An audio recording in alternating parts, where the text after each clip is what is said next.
We are not ready for you at the road. We are only walking with the guidance of police. Yes, the police should only need the police to guide us. Amidst tight security, a seemingly determined group of teachers marched from their offices in Wandegea to Statistics House this morning, where they had a meeting with the Minister of Education and Sports. The teachers' strike is now in its 6th day.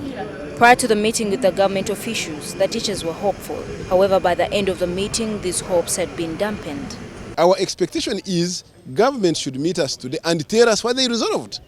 And then after that, we resolve what to do.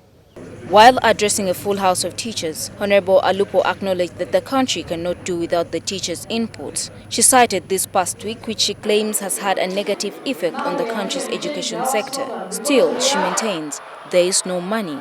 With a clear position of government that the 20% salary increment this financial year is not tenable, and that teachers are talking with the government in consultation. I'm afraid to mention that it's difficult for us to pull off the destruction. Alupo says this year the government has allocated money to areas like the infrastructure sector, as this is likely to generate profits, which will later pay public servants more money. For the teachers, this is unfair.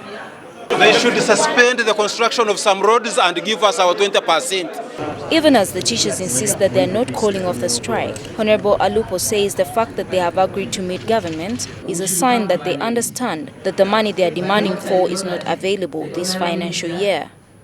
The schools remain open, and we persuade teachers out there to go to school and teach the children. And the timetable for examinations has not been altered. It still remains the same.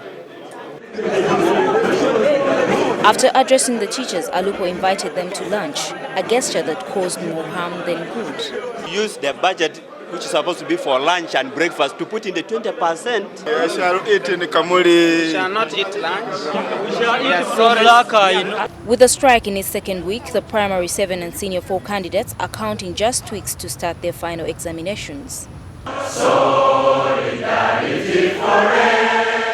Gov't Tumusime Witkwade, NTV.